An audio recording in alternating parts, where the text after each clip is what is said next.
யோகக்ஷேமதுரந்தரஸ்ய சகலஹ ஜயப்ரதோத்யோகினஹ திருஷ்ணாதிருஷ்டமதோபதேசகிருதினஹ பஹ்யந்தரவ்யாபினஹ. ஜய ஜய கோவிந்த ஜய ஹரி கோவிந்த ஜய ஹரி கோவிந்த ஜய ஹரி கோவிந்த ஜய ஹரி கோவிந்த கோவிந்த நாம சங்கீர்த்தனம் கோவிந்த. ஆஸ்ருஷ்டி பிரளயாவதி த்ரிபுவனே விஸ்தார சிந்தோஃப் பரம் யஸ்யாத் த்ரஷ்டுமபி க்ஷமோ யதி ந சேத் பாரங்கதௌ கா கதா.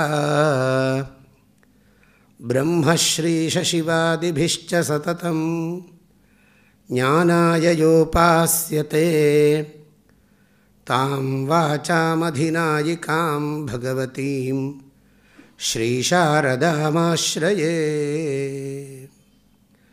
சூடோத்தம்சிதசாருச்சந்திரகலிகா சஞ்சச்சிகா பாஸ்வரः லீலாதக்தவிலோலகாமசலபः ஸ்ரேயோ தசாக்ரே ஸ்ஃபுரன் அந்தஸ்ஃபூர்ஜதபாரமோஹதிமிர ப்ராக்பாரமுச்சாட்டயன் சேதஸ்ஸத்மனி யோகினாம் விஜயதே ஞானப்ரதீபோ ஹரஹ.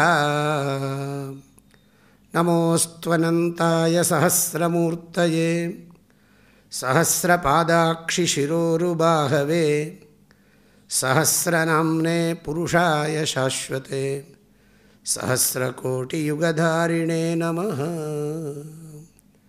ஓம்.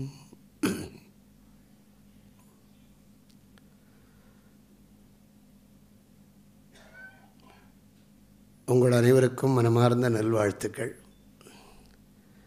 இப்படி ஒரு நிகழ்ச்சியில் நான் கலந்துப்பேன் அப்படின்னு நான் நினச்சி பார்க்கல. எனக்கு ரொம்ப மகிழ்ச்சி, சந்தோஷம் சொல்கிறேன், அந்த அர்த்தத்தில் சொல்கிறேன்.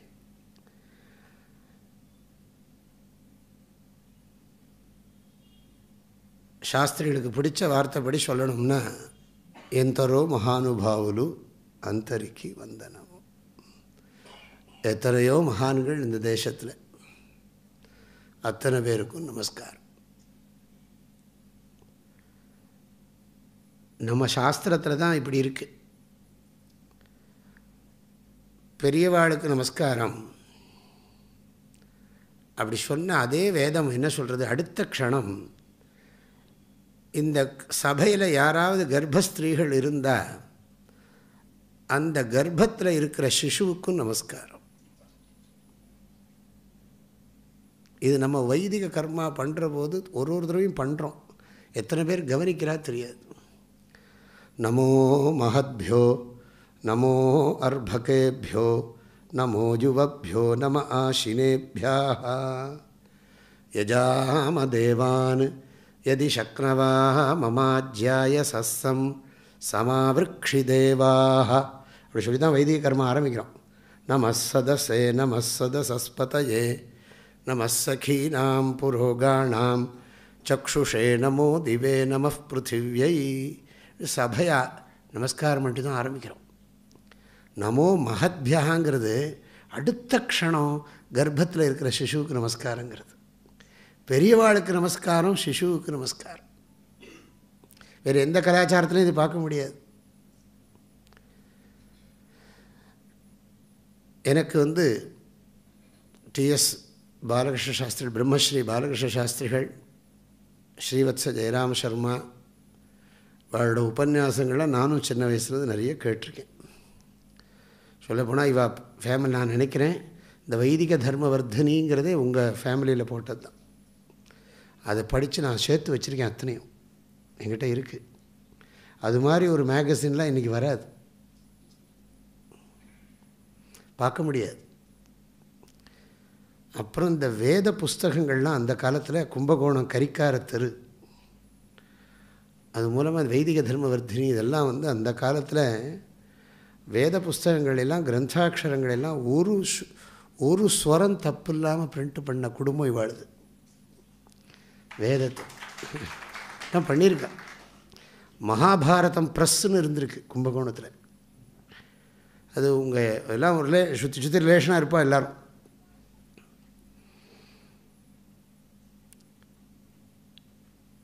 நான் சின்ன வயசில் கோயம்புத்தூரில் எப்போ இருந்தால் வாப்பான்னு தெரியாது எனக்கு, எந்த வருஷம் இருந்தாருன்னு தெரியாது.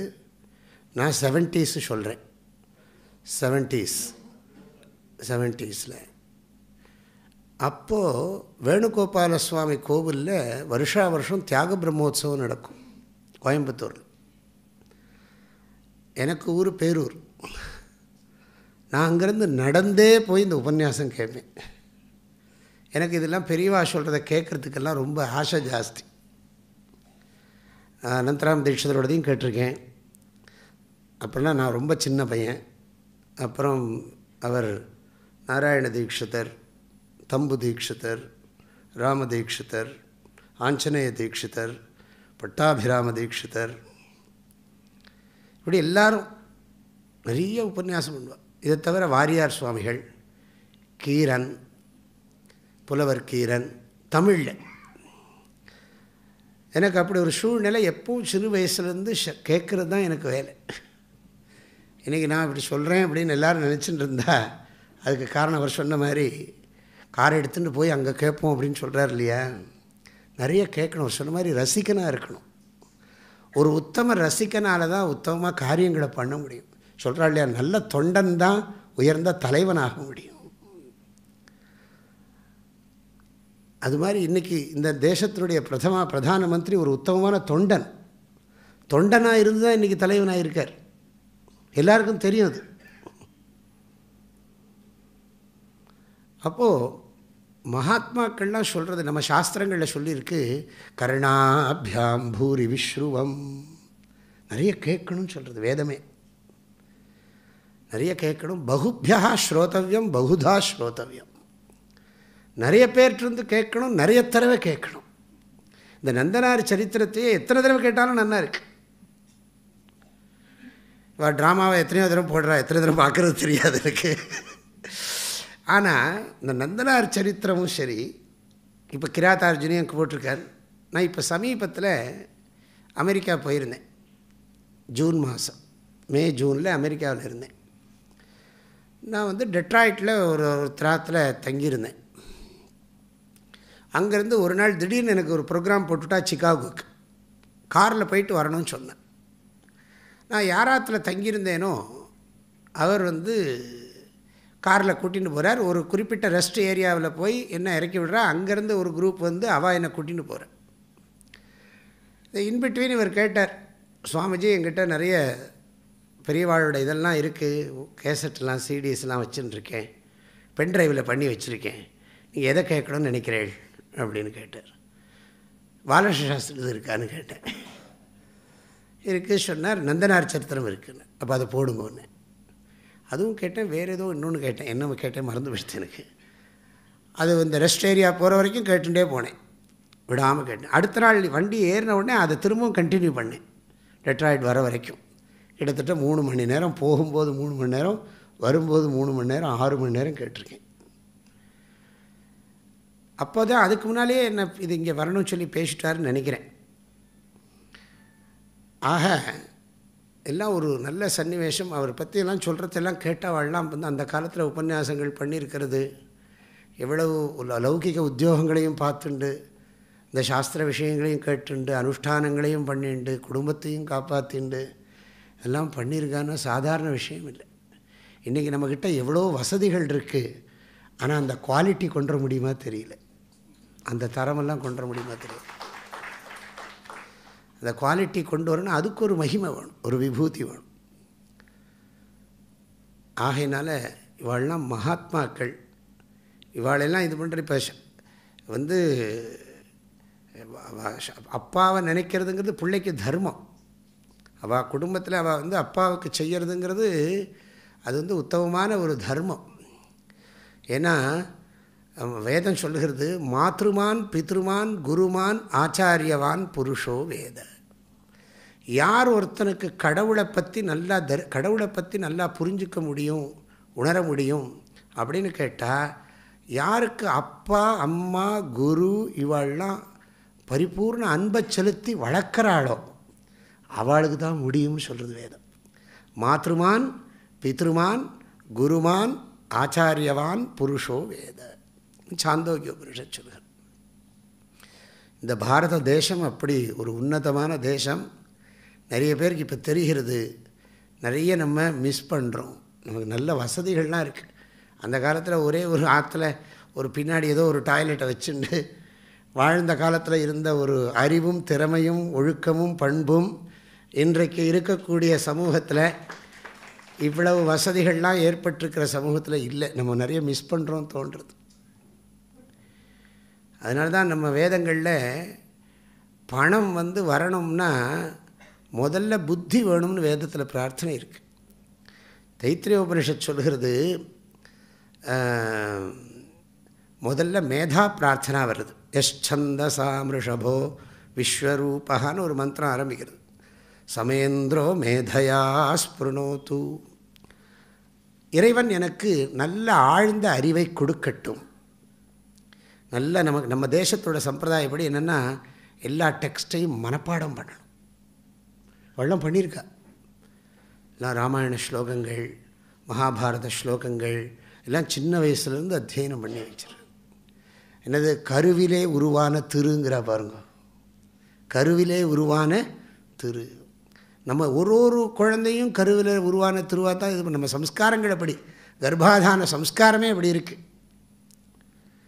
அதனால் இந்த வேத மந்திரங்கள் எல்லாம் எப்போவுமே என்னென்னா, அதை மனசில் வாங்கிக்கணும். மந்திரங்கள் எல்லாம் அது சப்த கிரகணம்னு பேர். அப்புறம் அதுக்கு அர்த்த கிரகணம். அதீதி போத ஆச்சரண பிரச்சாரணைகின்னு சொல்லுவார். முதல்ல நம்ம தேசத்தில் எல்லாம் மனப்பாடம் பண்ணியானோம். மகாபாரதம் மனப்பாடம் பண்ணு, வில்லி பாரதம் மனப்பாடம் பண்ணு, கம்பராமாயணத்தை மனப்பாடம் பண்ணு. முதல்ல குழந்தைகளுக்கு சொல்லிக் கொடுக்குறது எல்லாம் மனப்பாடம் பண்ணு. கொன்றை வேந்தன் மனப்பாடம் பண்ணு, இன்னா 40 இனியவை 40 இப்படின்னு ஒரு புஸ்தகம் இருக்குது, தெரியுமோ இல்லையோ? நாலடியார்னு ஒன்று இருக்குது, அதெல்லாம் மனப்பாடம் பண்ணு. அதெல்லாம் தான் உங்களுக்கு கற்பனை வளத்துக்கு காரணம். அந்த மாதிரி நூல்கள் எல்லாம் படிச்சிருந்தோம்னா அது கற்பனை வளத்துக்கு உதவி புரியும். நம்ம இப்போ நம்ம இன்னும் நன்னா கற்பனையை வளர்க்கணும்னு சொன்னால் நமக்கு ஒரு அடிப்படை இருக்கணும். இந்த கொத்தமங்கலம் விஸ்வநாதன் இருக்காருங்க, அவள் அப்பா கொத்தமங்கலம் சுப்பு தெரியும். நம்ம எல்லாருக்கும் உலகமே எல்லாருக்கும் தெரியும், தில்லானா மோகனாம்பாள்னு தெரியாது கிடையாது. அதில் எப்படி கற்பனை வளம் அப்படின்னா, அதில் எவ்வளவு கலாச்சாரங்கள், எத்தனை கலாச்சார பின்னணிகள், பல விஷயங்கள்.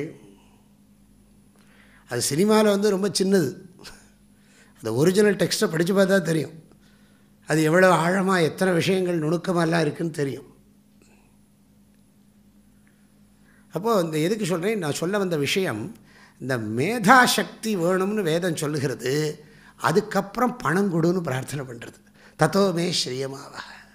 சங்கராச்சாரியர் கேட்குறார், ஏன் பணத்தை கேட்ட பிறகு புத்தியை கேட்குறது? புத்தியை கேட்கப்படாதா? முதல்ல புத்தியை கேட்டுவிட்டு ஏன் பணத்தை கேட்குறது வேதம் அப்படிங்கிறதுக்கு அர்த்தம் சொன்னார். அமேதசா ஸ்ரீஹி அனர்த்தா ஏவ பவதி. அறிவில்லாதவன் செல்வம் வீணா போகும். வள்ளுவரும் சொன்னார், பண்பிலான் பெற்ற பெருஞ்செல்வம் பால் நன்கலம் தீமையால் திரித்தற்றுனர். அறிவில்லாதவன் கையில் பணம் கிடைச்சதுன்னா, பால் பாத்திரம் இருக்கே, அந்த பாத்திரம் நம்ம அந்த பாத்திரத்தில் எலுமிச்சம்பழம் புழிஞ்சு அலம்பாமல் விட்டு ஊற்றினான்னா என்ன ஆகும், திரிஞ்சு போயிடும். அது மாதிரி ஒழுக்கம் இல்லாதவன் கையில் பணம் சிக்கினால் என்ன ஆகும்னு சொல்கிறார் வள்ளுவர். இல்லை அது காலங்காலமாக இருக்க போய் தானே இந்த குறள் இருக்குது, இல்லாட்டி இருக்க எப்போவுமே அதாவது வள்ளுவரே சொல்கிறார், அருட்செல்வம் செல்வத்துள் செல்வம் பொருட்செல்வம் பூரியார் கண்ணும் உளன்னர். ரவுடிக்கிட்ட கூட பணம் இருக்குதுன்னு அர்த்தம். அருட்செல்வம் செல்வத்துள் செல்வம். ஆகையினால அந்த காலத்துலலாம் செல்வம் இல்லாட்டாலும், எவ்வளவோ தரித்திரமான சூழ்நிலைகள்லாம் இருந்தாலும், இந்த பிராமணனுக்கு தனம் என்னன்னா வித்யை தான் தனம். வேதம் அறிந்தவன் பார்ப்பான், பல வித்தை தெரிந்தவன் பார்ப்பான்னார் பாரதியார். பாரதியார் பாட்டில் இருக்குது, வேதம் அறிந்தவன் பார்ப்பான், பல வித்தை தெரிந்தவன் பார்ப்பான். பண்டங்கள் விற்பவன் செட்டி, நீதி நியமங்கள் செய்பவன் நாயக்கன், தொண்டர் என்று வகுப்பு இங்கு இல்லை, தொழில் சோம்பலைப் போல் இழிவு ஒன்றும் இல்லை, 4 வகுப்பும் இங்கு ஒன்றே, இந்த 4னில் ஒன்று வீழ்ந்தால் செத்திடும் மானிடர் சாதி. இப்படிலாம் பாடினார் பாரதியார். எதுக்கு இதெல்லாம் சொல்கிறேன்னு கேட்டால், நான் ஒன்றும் இங்கே விசேஷமாக பேசணும்னு பிளான் பண்ணலை. நான் ஏதோ இந்த மாதிரி ப்ரோக்ராம்லாம் கொஞ்சம் பெருசாக இருக்கும், நம்ம 2 வார்த்தை சொல்ல போகிறோம்னு நினச்சேன். ஒரு காந்தன் எல்லாம் சீக்கிரம் முடிச்சுண்டு நீங்கள் நிறைய சொல்லுங்கன்னு சொல்கிறார். பரவாயில்ல, நான் ஏதாவது பிளான் பண்ணி சொல்கிறேன். இந்த மகான்களுடைய வாக்கியங்களெல்லாம் கேட்குறதுனால நமக்கு என்ன கிடைக்கும்?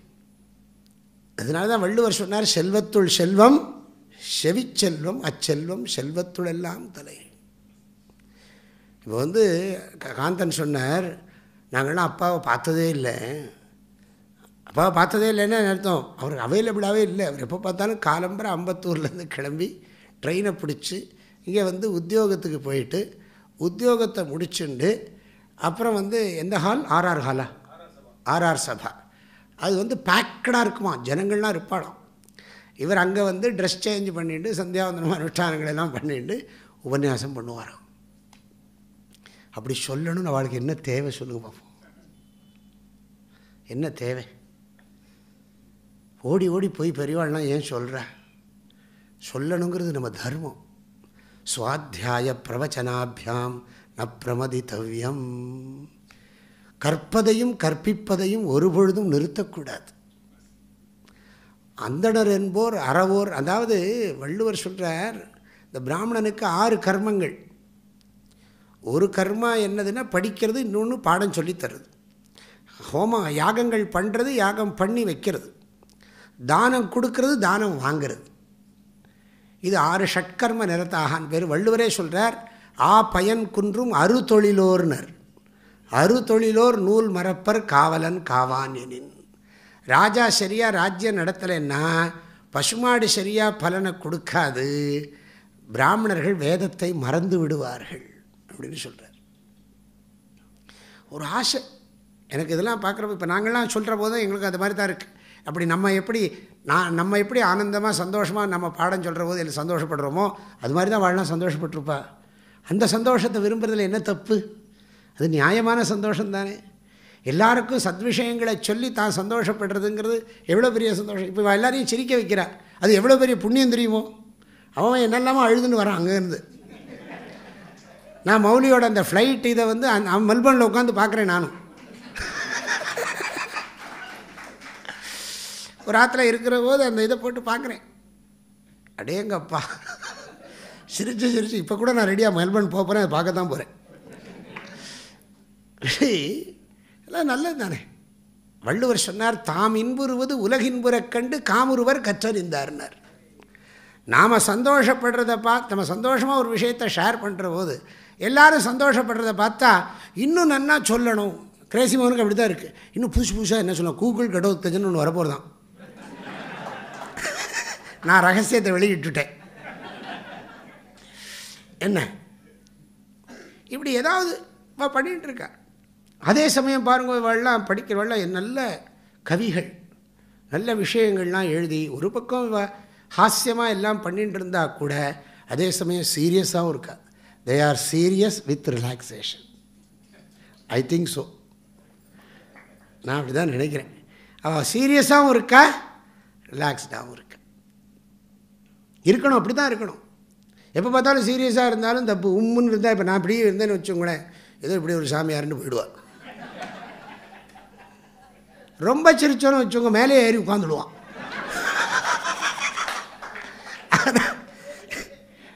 அதனால் ரெண்டும் இருக்கணும், சீரியஸாகவும் இருக்கணும், ரிலாக்ஸ்டாகவும் இருக்கணும்.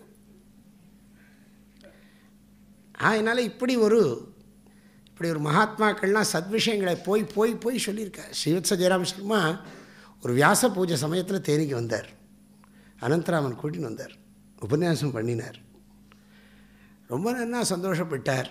அந்த சூழ்நிலை, ஆசிரமம் சூழ்நிலை, தேனி ஆசிரமத்தினுடைய சூழ்நிலையை பார்த்து ரொம்ப சந்தோஷப்பட்டார். அவர் அனந்தராமன் கூட்டின்னு வந்திருந்தார். அவர் நான் எதிர்பார்க்கல, திடீர்னு வந்தார். அவர் ரொம்ப சந்தோஷப்பட்டு நன்னா நடக்கணும்னு சொல்லி பிரார்த்தனை பண்ணிட்டு தான் போனார். இதெல்லாம் இந்த சத் சங்கத்தினால என்ன கிடைக்கும்? இப்போ நான் ஒரு வார்த்தை சொல்லி சொல்லணும்னு நினைக்கிறேன். சத் சங்கத்தினுடைய பிரயோஜனம் என்ன?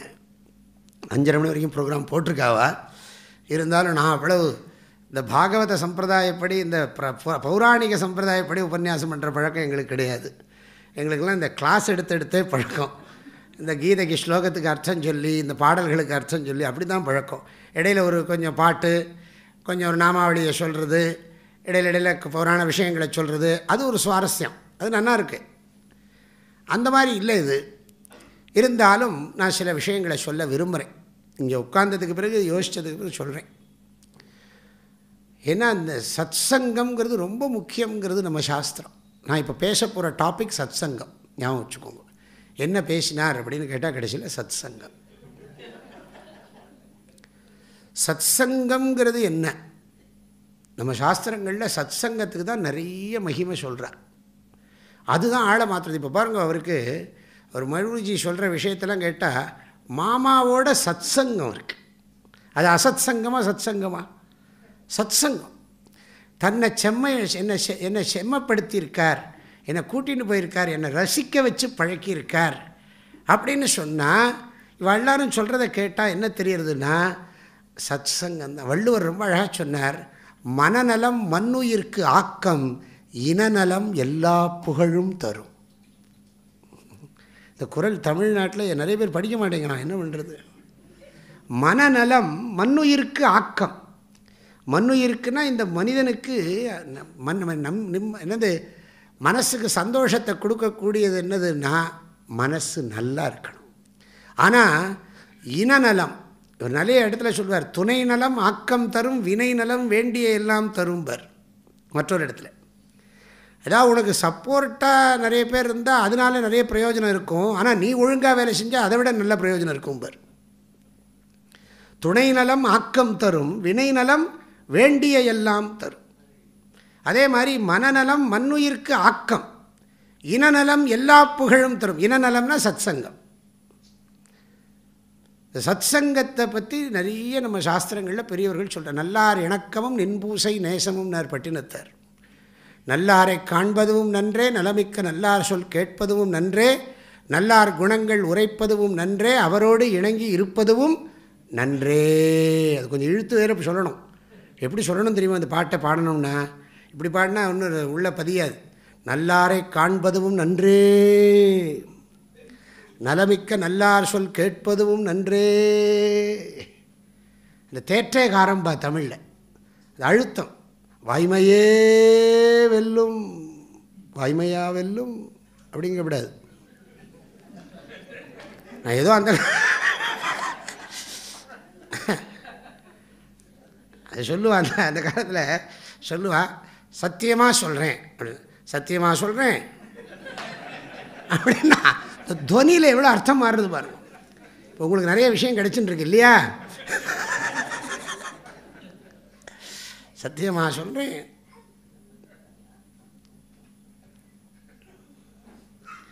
இந்த மாதிரி இந்த பதங்களெல்லாம் எதுக்கு? நான்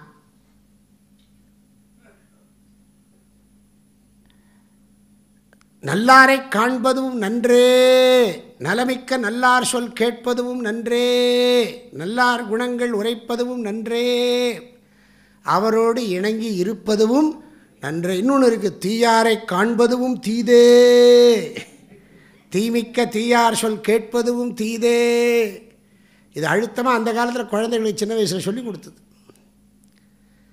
ஆகவே இந்த சத் சங்கம்னு சொன்னால், சத்துங்கிற பதத்துக்கு நிறைய அர்த்தம் இருக்குது. சத்துன்னு சொன்னால் கடவுள், சத்துனா ஒழுக்கம் உள்ள பெரியோர்கள், சத்துன்னு சொன்னால் சாஸ்திரம். இப்படி கான்டெக்ஸ்ட்டுக்கு தகுந்த மாதிரி அர்த்தம் வரும். சாதாரணமாக சத் சங்கம்னு சொன்னால் நல்லவாழோட பழகிறது. நமக்கு நல்ல குணங்கள்லாம் வரணும்னா அந்த கம்பெனி வேணும். நம்ம என்ன வேணும்னு நினைக்கிறோமோ அதுக்கு தகுந்த கம்பெனியோடு சேர்ந்தோம்னா அதெல்லாம் நமக்கு கிடைக்கும். ஒருத்தனுக்கு நிறைய பணம் சம்பாதிக்கணும்னா அதுக்கு தகுந்த கூட்டத்தோடு சேர்ந்தால் நம்ம பணம் சம்பாதிக்கலாம். அதனால் சத் சங்கத்தை பற்றி சொல்லும்போது பர்திருஹரி அதி சொல்கிறார், இதெல்லாம் இந்த மாதிரி பெரியவாளோட இந்த உபன்யாசங்கள்லாம் கேட்டால் என்ன நடக்கும்னா, ஜாட்யம் தியோஹரதி. இது ஒரு ஸ்லோகம் சொல்லணும்னு நினைக்கிறேன். ஜாட்யம் தியோஹரதி சிஞ்சதி வாச்சி சத்யம் மானோன்னதிம் நயதி மானோன்னதிம் திசதி பாபமபாகரோதி சேதः பிரசாதயதி திக்ஷு தனோதி கீர்த்திம் சத்சங்கதி கதய கிம் ந கரோதி பும்சாம் திருஷ்ணாம் சிந்தி பஜ க்ஷமாம் ஜஹிமதம் பாபேரதிம் மா கிருதாக சத்யம் ப்ரூஹ்யனுயாஹி சாது பதவீம் சேவஸ்வ வித்வஜ்ஜனான் மான்யான் மானய வித்விஷோப்யனுநய பிரக்யாபய பிரஸ்ரயம் கீர்த்திம் பாலய துக்கிதே குருதயாம் ஏதத் சதாம் லக்ஷணம். இதெல்லாம் சொல்லி முடித்தாலே டைம் ஆகிடும். இதுக்கு வியாக்கியானம் பண்ணாலே போகிறோம். இந்த சத்சங்கத்துக்கு போனால் நமக்கு என்ன கிடைக்கும்? ஒரு ஸ்லோகம் சொல்லுகிறது, சந்தனம் சீதலம் லோகே சந்தனாதபி சந்திரமாக சந்திர சந்தனையோர் மத்தியே சீதளா சாது சங்கதி. அதாவது இந்த சந்தனத்தை பூசிண்டா உடம்புக்கு குளிர்ச்சியாக இருக்கும். அப்புறம் சந்தனத்தை காட்டிலும் சந்திரன் ரொம்ப குளிர்ச்சியாக இருக்கான். ஆனால் இது ரெண்டை காட்டிலும் குளிர்ச்சியாக இருக்கிறதுங்கிறது சாதுக்களுடைய சங்கம். சாதுக்கள்னால் அவர்கள் யார்? சும்மா சாது சாது சாதுன்னு சொல்கிறேன். பாவம் சார், சாது அந்த அர்த்தம் இல்லை. அது சொல்கிறேன் இல்லையா, பாவம் அப்பாவி சாது, அவரை போய் தொந்தரவு பண்ணாங்க. சாதுங்கிற சப்தத்துக்கு நல்லவன் அர்த்தம். அந்த காலத்தில் குட் குட் அப்படிங்கிறதுக்கெல்லாம் சம்ஸ்கிருதத்தில் சாது சாதும்பா. இந்த காலத்தில் குட் குட்ங்கிறோம் இல்லையா, வெரி குட்லாம் சொல்கிறோமே, அந்த காலத்தில் அதுக்கெல்லாம் வந்து சாது சாது அப்படிம்பா, நல்லது நல்லது. இப்போ சத்சங்கத்தினால என்ன கிடைக்கும்? நிறைய சொல்கிறேன். ஒன்று சொல்கிறேன், ஜாட்யம் தியோஹரதி. நம்ம புத்தியில் இருக்கிற ஜடத்தன்மை போயிடுவோம். இந்த மாதிரி உபன்யாசங்கள்லாம் கேட்டால், பெரியவாழோட உபன்யாசங்கள்லாம் கேட்டால் அவர் இந்த பாருங்க, இது புகழ் உடம்பு இருக்குது. பாலகிருஷ்ண சாஸ்திரிகளுடைய சரீரம் போயிடுது. ஆனால் அவர் பண்ண உபன்யாசங்கள் ரெக்கார்ட் பண்ணப்பட்டிருக்கு. அது இப்போ இருக்கிற யங்ஸ்டர்ஸுக்கு உபயோகமாகிறதுங்கிறார். அதுதான் பெரிய விஷயம். இப்போ பாரதியார், மகாகவி சுப்பிரமணிய பாரதியார் அப்படி ஒன்றும் பெரிய மல்டி மில்லியனர் இல்லை. ஆனால் எத்தனை கோடி இன்பம் வைத்தாய் எங்கள் இறைவான்னு பாடினார். அது சும்மாவா பாடினார்? ஏதோ பேருக்காக பாட்டு எழுதணும்னு பாடினதா? ஹிருதயத்திலேருந்து பாடினது, சும்மா ஒன்றும் பாடலை. எப்போதும் கவலையிலே மூழ்கி இருப்பான் பாபி, இப்படி திட்டுறார்.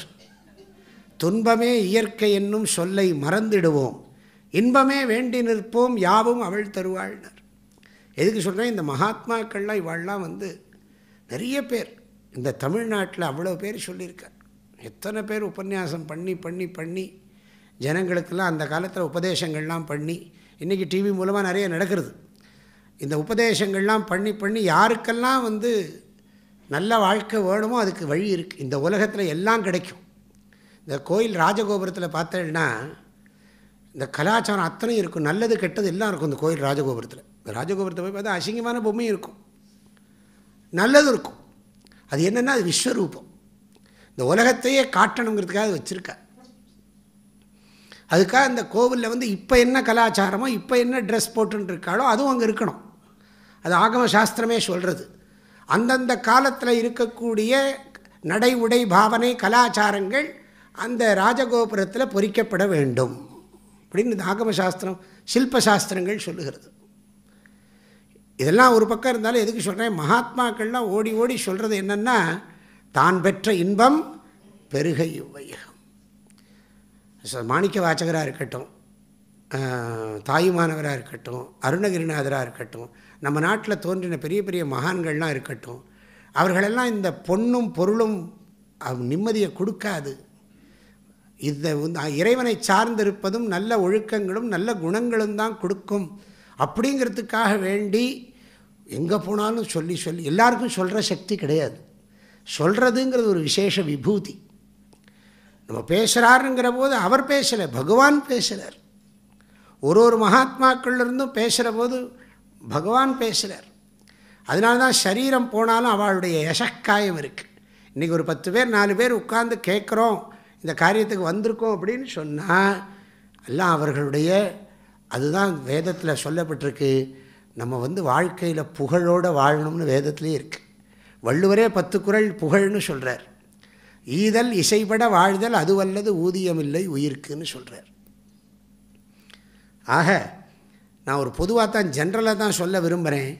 புத்தியில் இந்த மாதிரி பெரியவா சொல்கிற நல்ல விஷயங்கள்லாம் கேட்டால் நமக்கு அறிவிலே தெளிவு ஏற்படும்.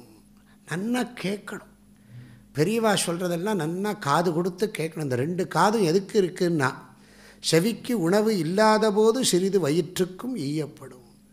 செவி வள்ளுவர் சொல்கிறார், செவியிற் சுவையுணரா வாயுணர்வின் மாக்கள் அவியினும் வாழினும் என். அதாவது நன்னா இப்போ இந்த நாடகான் சபாவில் வாசலில் ஒரு ஹோட்டல் இருக்குது. வாசலில் ஒரு ஹோட்டல் இருக்குது. நிறைய பேர் எதுக்கு வரான்னு சந்தேகமாயிடுது. எது முக்கியம், எது அவாந்தரம், எது மெயின் ப்ராடக்ட், எது பை ப்ராடக்ட் தெரிய மாட்டேங்குது. அங்கே எல்லோரும் வாசலில் எல்லோரும் சாப்பிட்றாங்க. செவிக்கு உணவு இல்லாத போது, நல்ல விஷயங்களை கேட்குறது இல்லாத சிறிது வயிற்றுக்கும் ஈயப்படும்னார். எதற்கு ஈயப்படுகிறதுனா மீண்டும் கேட்பதற்குன்னார் வள்ளுவர். அது பரிமேலழகர் சொல்கிறார், மீண்டும் கேட்பதற்குன்னார். அதனால் இவெல்லாம் மகாத்மாக்கள் எல்லாம் உபன்யாசம் பண்ணி இப்போ இன்றைக்கி நான் பேசுகிறேன்னு சொன்னால் எத்தனையோ விஷயங்கள் உள்ளே இருக்கும், நமக்கே தெரியாது. அவர் அந்த வேணுகோபால சுவாமி கோயிலில் இன்னும் எனக்கு அந்த முகம் மறக்கலை. அவர் உபன்யாசம் பண்ணுறதெல்லாம் அப்படியே காட்சி அப்படியே பசுமையாக இருக்குது. சொல்கிற விஷயங்கள் எல்லாம் கேட்டுக்கிட்டு அந்த தியாகராஜ ராமாயணம் தான் அவருடைய மாஸ்டர் பீஸ் இல்லையா? மாஸ்டர் பீஸ்ன்னு சொன்னால் அதுதான். அதனால் என்ன ஆகும், இதெல்லாம் கேட்டால் என்ன ஆகும்னா புத்தியில் இருக்கிற ஜடத்தன்மை போகும். நன்னா நம்ம சாஸ்திரம் சொல்கிறது நல்லா கேட்கணும், கேட்டதை நன்னா யோசிக்கணும், யோசித்ததை நன்னா எடுத்து சொல்லணும். Proper listening, proper thinking, proper communication, இது முக்கியம். இதைத்தான் நிறைய பண்ணி அறிவைத்தான் உள்ளே வளர்க்கணும். ஏன்னா நம்ம சாஸ்திரம் இன்னொன்று சொல்லுகிறது, இந்த உயிர் அடுத்த பிறவிக்கு எடுத்துட்டு போகக்கூடியது எதுவோ அதைத்தான் இந்த பிறவியில் சம்பாதிக்கணுமா. இந்த உயிர், அது ஒன்று புரியணும் நிறைய பேருக்கு, அது புரியாது. உயிர் வேறே உடம்பு வேறே, அதுதான் பாடம் நடத்தின்னு இருக்கோம் நம்ம. இந்த ஜீவன் வேறே சரீரம் வேறே, தேக வத்திரிக்த ஆத்மா. இந்த ஜீவன் அடுத்த பிறவியில் என்ன எடுத்துகிட்டு போக முடியும்னா படித்த படிப்பை கொண்டு போக முடியும். படித்த படிப்பை கொண்டு போக முடியும், பண்ணின புண்ணியத்தை கொண்டு போக முடியும், பண்ணின பாவத்தையும் கொண்டு போய்த்தான் ஆகணும், வேறு வழி கிடையாது. இந்த 3ஐத்தான் கொண்டு போக முடியும், வேறு ஒன்றும் கொண்டு போக முடியாது. ஒருமைக்கண் தான் கற்ற கல்வி ஒருவர்க்கு எழுமையும் ஏமா பிடித்து, அன்றறிவாம் என்னாது அறஞ்செய்க மற்றது பொன்றுங்கால் பொன்றா துணை. நீ போகும்போது உன் கூட நீ பண்ணின புண்ணிய பாபந்தான் வருமே தவிர, நிச்சயமாக வரும். இதுக்கப்புறம் பர்த் இருக்காங்கிற சந்தேகமே வேண்டாம். நிறைய பேருக்கு அந்த சந்தேகம், சுவாமி எல்லாம் மறுபிறவி இருக்குதுன்னு நினைக்கிறீங்க அப்படின்னா, திருவள்ளுவர் அழகாக சொல்லிட்டு போயிட்டார், உறங்குவது போலும் சாக்காடு, உறங்கி விழிப்பது போலும் பிறப்பு. பிறப்பு இறப்புங்கிறது உண்மை, அதை யாரும் மறுக்க முடியாது. இப்போ எல்லாம் அதெல்லாம் நிறைய பேர் ஒத்துக்க ஆரம்பிச்சிட்டான். ரீஇன்கார்னேஷன் பயாலஜின்னு பெருசாக வந்துட்டுருக்கு, படித்து பார்த்தீங்கன்னா தான் தெரியும். நம்முடைய முன்னோர்கள் எல்லாம் என்னென்னா அடுத்த பிறவிக்கு என்ன பண்ணுறது, அதான் அந்த பரலோகம் பாது. இந்த பரலோகம்ங்கிற வார்த்தையை பயன்படுத்துவார். பரலோகம்னா என்ன நினைக்கிறேன், நான் 2 அர்த்தம் வச்சுட்டுருக்கேன். ஆஃப்டர் ரிட்டையர்மெண்ட், அடுத்தது நெக்ஸ்ட் பர்த். ஆஃப்டர் ரிட்டையர்மெண்ட்டுக்கும் பரலோகம்தான். இப்படி சொன்னால் தான் சில பேருக்கு புரியுது. பரலோகம்னா இப்படி எங்கேயோ பார்க்குறான், மேலே எங்கேயோ. பரலோகம்னா வேறு ஒன்றும் இல்லைப்பா, உனக்கு 70 வயசு ஆச்சுன்னா உனக்கு கை காலெலாம் ஒன்றும் வேலை பண்ணாது, அதுக்கப்புறம் நீ என்ன பண்ண போகிற. பெரியவா சொன்னால், எவன் ஒருத்தன் 25 வயசுக்குள்ளே நன்னா படிக்கலையோ 50 வயசுக்குள்ளே நன்னா சம்பாதிக்கலையோ, 75 வயசுக்குள்ளே புண்ணியம் பண்ணலையோ, கடைசி 25 வருஷம் என்ன பண்ண போகிறான்? அப்படி ஒரு கேள்வி இருக்குது. பிரதமே நார்ஜிதா வித்யா, தித்தீயே நார்ஜிதம் தனம், திருத்தீயே நார்ஜிதம் புண்ணியம், சதுர்த்தே கிம் கரிஷ்யதி? என்ன பண்ண போகிற நீ 4th குவார்ட்டரில்? அதனால் நிறைய படிக்கணும், பணம் சம்பாதிக்கிற வயசில் சம்பாதிக்கணும், புண்ணியத்தை செய்யணும். இதெல்லாம் தான் சத் சங்கத்துலேருந்து இப்போ நீங்கள் கேட்க ஒரு நல்ல நல்ல வார்த்தைகள்லாம் தெரிஞ்சுக்கிறோம். இப்போ இங்கேருந்து வந்துட்டு சுவாமி இந்த நல்ல விஷயங்கள் சொன்னால், இப்போ நான் 10 விஷயம் சொன்னால் ஒரு விஷயமா உள்ளே போய் சேராதா? அதுக்கு தான் அம்பத்தூர்லேருந்து ஓடி வந்து அங்கெல்லாம் இது பண்ணிவிட்டு ஓடி பாடம் சொல்லி அதில் ஒரு ஆனந்தம். நீங்கள் வைதிக தர்ம வர்த்தினியெல்லாம் ரீப்ரிண்ட் கூட பண்ணலாம். இப்போ தேவை. இன்றைக்கி வைதிகஸ்ரீ நடக்கிறது, ஒரு பத்திரிகை நடக்கிறது. வைதிக தர்ம வர்த்தினியில் பார்த்தா எத்தனை விஷயங்கள் நான் வச்சுருக்கேன். எனக்கே அது படிக்கிறதுக்கு அவகாசம் இல்லை. அது எப்படியோ அது சொத்து மாதிரி வச்சுருக்கேன். அது கட்டுக்கட்டாக அடிக்கி ஆசிரமத்தில் லைப்ரரியில் மேலே வச்சுருக்கேன். அதை ஆர்கனைஸ் பண்ணுறதுக்கு ஆள் வேணும். இப்போ அப்போது புத்தி சத் சங்கத்துக்கு போனால் என்ன ஆகும்னா, ஜாட்யம் தியோஹரதி, நம்ம பேச்சு சரியாக இருக்கும். அதாவது சுருக்கமாக சொன்னால் என்ன ஆகும்னா, அறிவு நன்னா இருக்கும். எங்கே அறிவு நன்னா இருக்கோ அங்கே மனசு நன்றாக இருக்க வேண்டும். புத்தியினால தான் மனசை சரி பண்ணிக்க முடியும். நிறைய சாஸ்திர விஷயங்கள்லாம் தெரிஞ்சிருந்தால் தான் சாஸ்திரிகளுக்கு என்னெல்லாம் மனசு கஷ்டங்கள்லாம் வந்ததுன்னு எனக்கு தெரியும். அந்த மனசு கஷ்டங்கள்லாம் வந்தபோது அவருடைய வித்தை தான் அவரை காப்பாற்றிருக்க முடியும். வேறு ஒன்றும் வழி இல்லை. நம்மக்கிட்ட இருக்கிற வித்தை தான் நமக்கு என்ன பண்ணும்னா, இந்த துன்பம் வரும்போது வள்ளுவர் சொன்னார், அறிவு அற்றம் காக்கும் கருவினர். அறிவு அற்றம் காக்கும் கருவி, எதிரதா காக்கும் அறிவினார்க்கில்லை அதிர வருவதோர் நோயினர். இந்த இப்படிலாம் சாஸ்திரங்கள் எல்லாம் பெரியவாழ்கிட்ட அவர் யார்கிட்ட படித்தா தெரியாது. சாஸ்திரிகள் யார்கிட்ட படிச்சிருக்காருன்னு எனக்கு தெரியாது. யார்கிட்ட? அவள் அப்பாட்ட. பாருங்க, ஏவம் பரம்பரா பிராப்தம், தந்தை சொல்மிக்க மந்திரம் இல்லை. நம்ம சம்பிரதாயமே அப்படி தானே. உபநயனம் பண்ணி வைக்கிறோம். யார் முதல்ல காயத்ரி உபதேசம் பண்ணுறா பையனுக்கு? அப்பா தான் பண்ணுவேன். நம்ம சம்பிரதாயமே இப்படி தான் இருக்குது. அப்பா கிட்டேருந்தே வித்யா வரணும்னா இன்னும் அது அதிக விசேஷமாச்சு. அது நியமமானதும்பா, நியம அத்தியனம்பா. அப்போது நம்ம இது வரிசையாக ஒன்று பார்ப்போம். சத் சங்கத்தினால என்ன கிடைக்கும்னா, புத்தி நன்னா எப்பவும் பிரகாசமாக இருக்கும். அதனால நம்ம சமிதாதானத்துலாம் பூஜை பண்ணுற சந்தியாவந்தனத்துலாம் எடுத்துங்களேன், காயத்ரி மந்திரத்தை எடுத்துங்க. நிறைய பேருக்கு காயத்ரி மந்திரத்தோட தாத்பரியம் தெரியலை. பிராமணனுடைய நிதி காயத்ரி, நகாயத்ரியா பரோ மந்திரா. இந்த காயத்ரி மந்திரம் என்ன அர்த்தம் உடையது? காயத்ரி மந்திரத்துக்கு ஒரு பெரிய சக்தி இருக்குது. நேற்று கூட அங்கே உபன்யாசத்தில் சொல்ல வேண்டி வந்தது. இந்த காயத்ரி மந்திரம் படுற பாடு, அவன் கண்ட ஸ்வரத்தில் போட்டு அதை குட்டிச்சவறு பண்ணி, அது இந்த கார் பின்னாடி போனால் அது சவுண்டில் வருது. பெல்லில் வச்சுருக்கான், ஃபோன் ரிங் டோனாக வச்சுருக்கான். மீனாட்சி அம்மன் கோயிலே போட ஆரம்பிச்சிட்டான். மீனாட்சி கோயிலில் பாடுறதுக்கு எத்தனை நல்ல பாட்டெல்லாம் இருக்குது. அங்கேயும் இந்த சிப்பை போட்டுடுறான். ஓம் பூ புவ சுவ.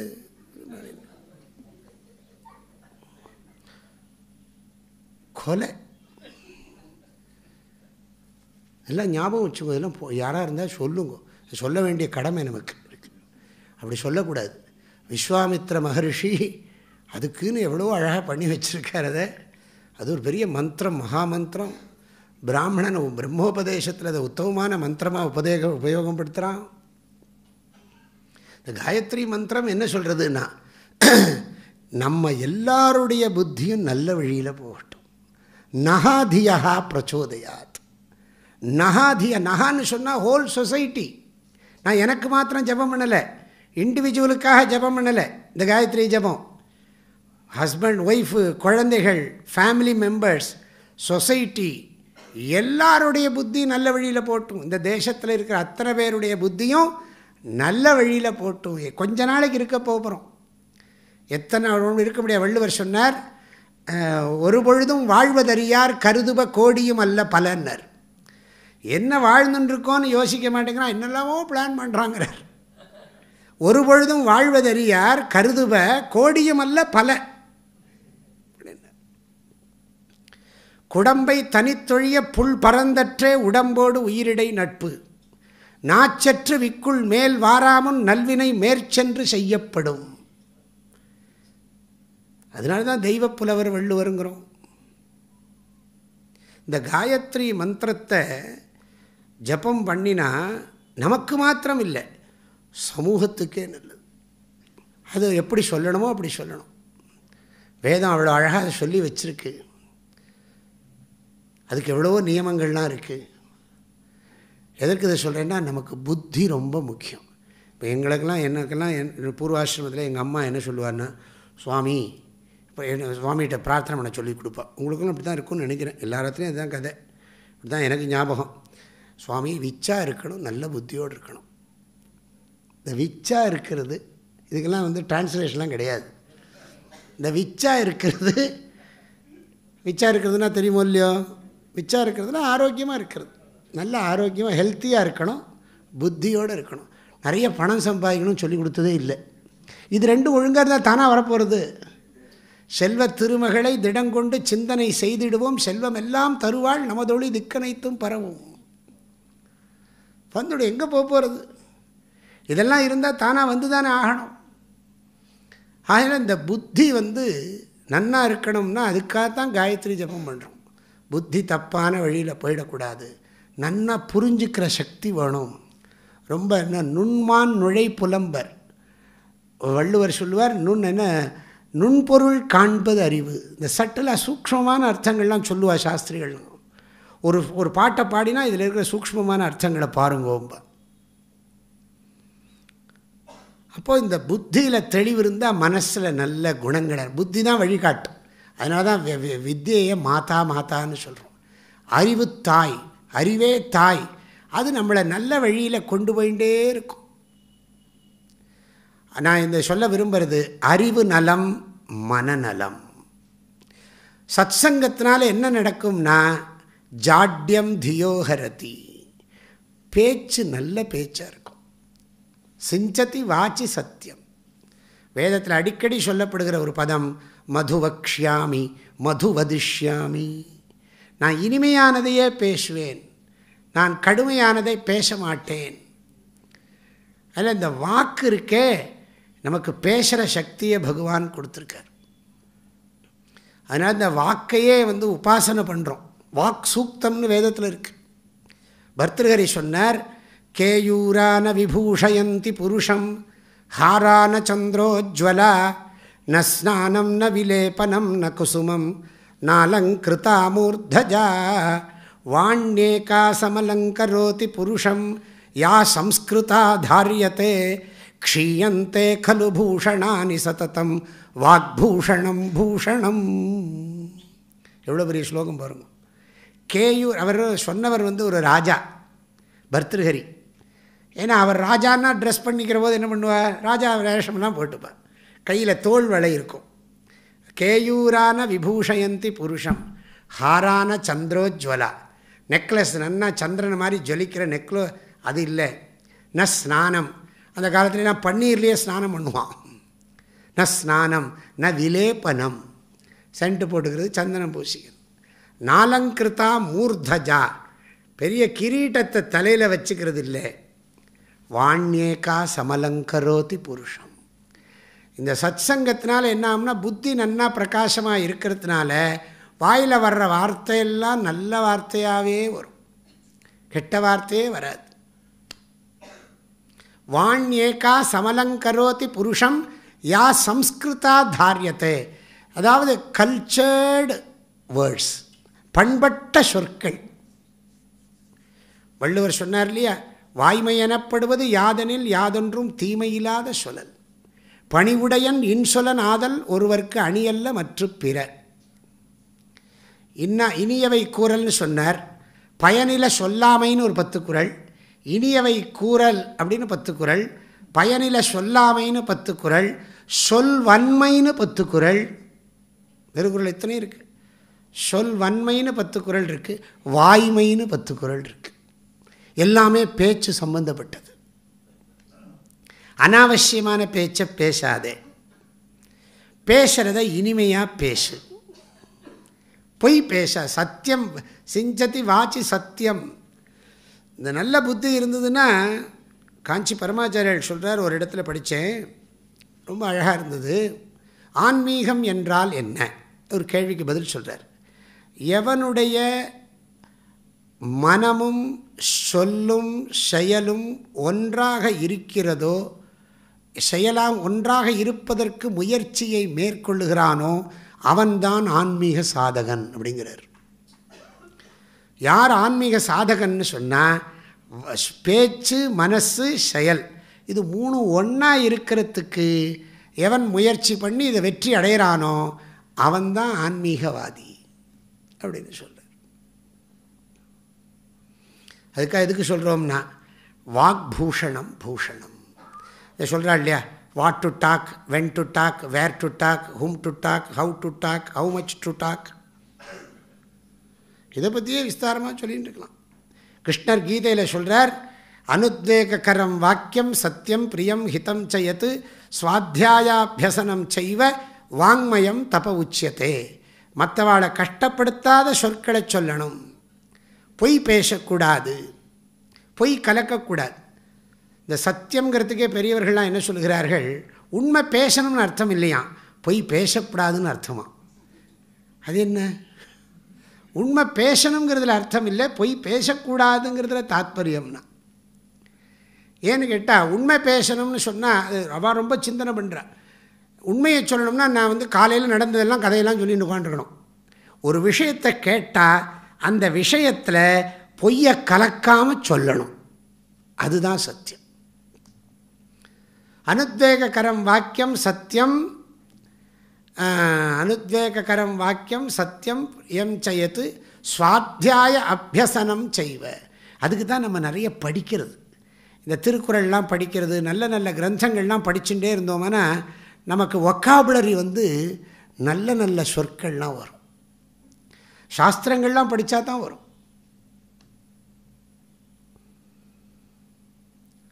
ஆக இது ரெண்டாவது.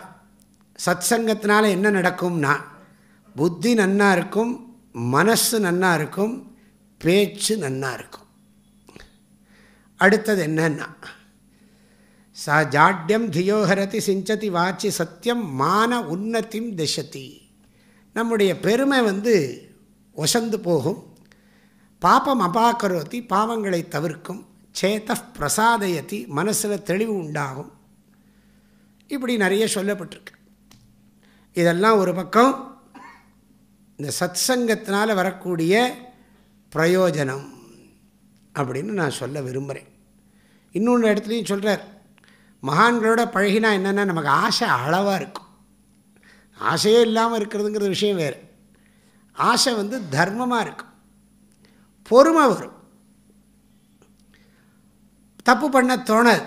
பாப்பேரத்தி மா கிருதாக சத்தியம் ப்ரூஹி, ஏற்கனவே சொல்லிவிட்டேன். அனுயாகி சாது பதவீம் சேவஸ்வ வித்வத் ஜனான். எனக்கு இது அத்தனையும் சொல்லிட்டு இருந்தால் டைம் ஆகிடும்னு நினைக்கிறேன். சொல்ல விரும்புகிறது என்ன, அறிவு நலம், மனநலம், சொல் நலம், உடல் நலம், இதெல்லாம் சத் சங்கத்தினால என்ன ஆகும்னா ஆரோக்கியமும் கிடைக்கும். ஏன்னா நம்ம தப்பானதை சாப்பிட மாட்டோம், கண்டபடிலாம் சாப்பிட மாட்டோம். இந்த யோகாசனம்ங்கிறது ரொம்ப முக்கியமாக இருக்குது. ஆரோக்கியத்துக்கும் அது ஹேத்து சத் சங்கத்தினால. உடல் நலம், அப்புறம் இந்த உறவு நலம். இதை பற்றி இப்போ நான் நிறைய படித்து, இப்போ தேவதையில் ஒரு ஆர்டிக்கல் நாங்கள் போடுறோம். கிருஷ்ணபிரேமி சுவாமிகளுடைய பையன் ரங்கன்ஜி ரொம்ப அழகாக ஒய் ஃபேமிலின்னு ஒரு அழகாக சொல்லியிருக்கார். ரொம்ப நல்லா இருக்கு. குடும்பம் எதற்காக? இப்போ எல்லாம் சொல்ல வேண்டியிருக்கா இல்லையா? இப்போ குடும்பம் வேணுங்கிறாளா வேண்டாங்கிறாளா? நிறைய பேர் அவர் சொன்னார் இல்லையா, கூட்டு குடும்பம் அந்த காலத்துலேன்னு சொன்னார். இப்போ குடும்பமெல்லாம் வேணுமா வேண்டாமா? இந்த குழந்தைகளுக்கெல்லாம் இப்போ குடும்பம்னா என்னன்னே தெரியலை. இப்போ இருக்கிற கல்லூரியில் படிக்கிற குழந்தைகளுக்கு இவளுக்கெல்லாம் கல்யாணம் பண்ணிக்கணும், குடும்பம் நடத்தணும், குழந்தைய பெற்றுக்கணும், அந்த குழந்தைகளுக்கு நல்லதை சொல்லித்தரணுங்கிற எண்ணம் வந்திருக்கா? கேள்வி கேட்டு பாருங்க. அது போயிடுது. அதுதான் இப்போ பெரிய சிக்கலில் இருக்குது. அதை நிறைய சொல்ல வேண்டியிருக்கு. இதுக்கு நிறைய பாடம் நடத்த வேண்டியிருக்கு. கண்டிப்பாக குடும்பம் வேணும். குடும்பம் ஏன் வேணுங்கிறதுக்கு பல காரணங்கள் அவர் சொல்கிறார். அவர் ரங்கன்ஜி சில காரணங்களை சொல்கிறார். ஒரு காரணம் என்னன்னு கேட்டால், வெளிநாட்டிலலாம் சோஷியல் செக்யூரிட்டி டேக்ஸ்ன்னு ஒன்று இருக்குது. இருக்கா இல்லையா? இருக்குது. நம்ம ஊரில் உண்டா? சோஷியல் செக்யூரிட்டி டேக்ஸுங்கிறது கிடையாது. அதாவது நீங்கள் சம்பாதிச்சா, இப்போ லண்டன்லாம் 40% கொடுத்துடணும், 100க்கு 40 ரூபா கொடுத்துடணும் கவர்மெண்ட்டுக்கு. ஆஸ்திரேலியாவிலலாம் 50%, 50% கொடுத்தாகணும். அமெரிக்காவிலேயும் 30-40 இருக்குது. இதெல்லாம் எதுக்குன்னு கேட்டால், நமக்கு வயசாச்சுன்னு சொன்னால் நம்மளை கவர்மெண்ட் காப்பாற்றி ஆகணும். நமக்கு வயசாச்சுன்னு, இப்போ மாமிக்கு வயசாச்சு, ரொம்ப பிரியமாக மௌலியும் அவளும் சேர்ந்து மாமியை அன்பாக கூட்டின்னு போய் உட்காத்தி வைக்கிறார். மாமா பேரில் அன்பாக இதெல்லாம் பண்ணுறார். இது சோஷியல் செக்யூரிட்டி டேக்ஸ் கொடுத்து பண்ண வைக்க முடியுமா? பண்ண வைக்க முடியுமா? இதெல்லாம் எப்படி நம்மளுக்கு பண்ண தோன்றது? அவளுக்கெல்லாம் செய்யணும்னு எந்த தாட்டு அது நம்மளை பண்ண வைக்கிறது? எது நம்மளை செய்ய வைக்கிறது? ரொம்ப முக்கியமான கேள்வி இது. குடும்பம் எதுக்காக அப்படின்னு கேட்டால் அது நிறைய விஷயங்கள் சொல்லுகிறார்கள். குடும்பம் எதற்காக? நான் உதாரணத்துக்கு சொல்கிறேன், என்னோடய பூர்வாசிரமத்தில் சொல்கிறேன். என்னுடைய தாயாருக்கு கண்ணே தெரியாது கொஞ்சம், ரொம்ப நாள். நான் பிறந்த 5 வருஷம் கழித்து ஏதோ ஆப்ரேஷன் பண்ணி கொஞ்சம் பார்வை வந்தது. ஆனால் என்னுடைய தகப்பனாரே தான் சமைப்பார், ஆற்ற பெருக்குவார். அந்த மனைவியை கைவிடலை, கண்ணு தெரியலேன்னு சொல்லி கைவிடலை. கடைசி வரைக்கும் காப்பாற்றிருந்து, குழந்தைகள்லாம் இருந்து அவளையும் கவனித்து எல்லாம் பண்ணியிருக்கான்னு சொன்னால் நினச்சி பார்த்தா இவெல்லாம் எந்த ஒரு உணர்வுனால இவர்கள் இப்படி சுயநலம் இல்லாமல் வாழ்கிறார்கள் வீட்டுக்குள்ளேயே. இந்த சோஷியல் செக்யூரிட்டி டேக்ஸ் கிடையாது. ஏன்னா நம்ம ஆற்றுலேயே நம்ம அப்பா அம்மாவை நம்ம பார்த்துக்குறோம் வயசான காலத்தில். கவர்மெண்ட்டோட ரெஸ்பான்சிபிலிட்டி இல்லை. கவர்மெண்ட் ஆளை போட்டு பார்க்குறதுன்னு வச்சுப்போம். இப்போ அந்த ஊர்லெலாம் அப்படி தான் பண்ணுறது. வயசான வாளுக்குன்னு நிறைய சீனியர் சிட்டிசன் சொல்லி கவர்மெண்ட் என்னெல்லாமோ வசதிகள்லாம் வாளுக்கு பண்ணி கொடுக்குறது. ஆனால் அன்பை கொடுக்க முடியுமா? கவர்மெண்ட் ஒரு ஆளை போட்டு பணத்துக்கு சம்பளத்தை கொடுத்து அன்பாக கவனிக்க முடியுமா? மாமியை இப்போ கையை பிடிச்சி கூட்டின்னு போகிறத பார்த்தா அது வெறும் இது மாத்திரம் இல்லை, அன்பு அதில் இருக்குது. அன்பின் வழியது உயிர்நிலை, அகதிலார்க்கு என்பு தோல் போர்த்த உடம்பு. இப்போ குடும்பங்கிறது ரொம்ப அவசியம். இந்த குடும்பங்கிறது இல்லைன்னு சொன்னால் இந்த தர்மம், சாஸ்திரம், நியாயம் இதெல்லாம் ஒன்றும் இருக்காது. குடும்பத்தை சார்ந்து தான் எல்லாம் இருக்கு. வள்ளுவர் சொல்கிறார், இல்லறந்தான் ஆரம்பிக்கிறார். இல்வாழ்வான் என்பான் இயல்புடைய மூவர்க்கும் நல்லாற்றின் நின்ற துணை, துறந்தார்க்கும் துவ்வாதவர்க்கும் இறந்தார்க்கும் இல்வாழ்வான் என்பான் துணை, மங்களம் என்ப மனைமாட்சி மற்றதன் நன்கலம் நன்மக்கட்பேறு. கல்யாணம் பண்ணிக்கணும், குடும்பம் நடத்தணும், குழந்தைகளை பெற்றுக்கணும், அவளுக்கு நல்லது சொல்லி கொடுக்கணும். நம்ம சாஸ்திரத்திலேயே கணவனும் மனைவியும் கல்யாணம் பண்ணிக்கிற போது பண்ணுற சங்கல்பங்கள்லாம் அப்படி இருக்குது. ஏன்னா இந்த சங்கல்பமே தர்ம பிரஜா அபிவிருத்தியர்த்தம். சங்கல்பம் அப்படி தான் பண்ணுறா கல்யாணத்தில். இப்போ கல்யாணம் பண்ணா தானே சங்கல்பத்துக்கு. ஒரு மாமா சொல்கிறார், ஒரு பையனை பார்த்து சொல்கிறார், இப்போ எப்படி இருக்குது, நான் சொல்ல ஜோக்காக சொல்கிறேன், சுவாமிஜி இப்படிலாம் ஜோக் அடிக்க ஆரம்பிச்சாரு உங்களுக்கு தோணும். ஒரு மாமா ஒரு பையனை பார்த்து சொல்கிறார், நீ அவசியம் கல்யாணம் பண்ணிக்கணும், ஒரு பொண்ணாக பார்த்து பண்ணிக்கோ.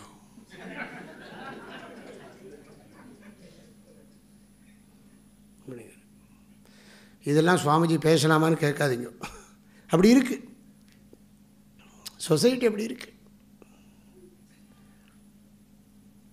அப்போ மற்றதெல்லாம் பற்றி நம்ம எங்கே பேசுறது? ஆக இந்த குடும்பம் என்பது நம்மளை பாதுகாத்துக்கிறதுக்காக, ஒருத்தரை பாதுகாத்துக்கிறதுக்காக தான். நம்ம எல்லோரும் இப்போ நான் சன்னியாசி, நான் பேசுகிற விஷயம் வேறு இருந்தாலும் கூட நல்ல குடும்பத்தில் இருந்தால் தான் நல்ல சுவாமி வர முடியும்.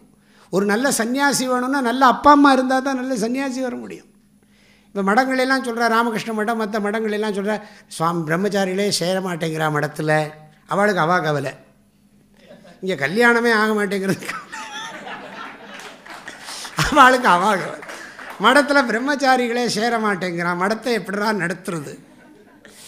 மடத்தில் ஒரு 4 பிரம்மச்சாரி சேர்ந்தா தானே இவனுக்கு பெருசாக இவனை இது பண்ண முடியும் அப்படின்னு பிரம்மச்சாரி சேரலையே நம்ம கவலைப்படுறேன். இங்கே கல்யாணமே நடக்க மாட்டேங்குது. அப்படியே நடந்தாலும் குழந்தை இல்லை, குழந்தை இருந்தாலும் ஒன்று கண்ணே கண்ணு. இதில் ஒன்றை எப்படி மடத்து கொடுப்பான்? ஒரு 5-6 இருந்ததுன்னா ஒன்று போட்டுன்னு அனுப்பலாம். ஒன்றை வச்சுன்னு என்ன பண்ணுறது?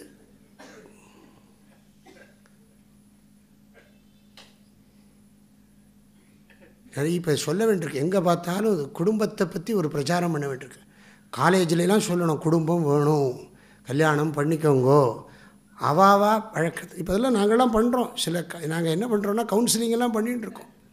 இது என்ன பண்ணுறது, சில குழந்தைகள்லாம் வருது, எல்லாம் பெரும்பாலும் நிறைய குழந்தைகள்லாம் வருது.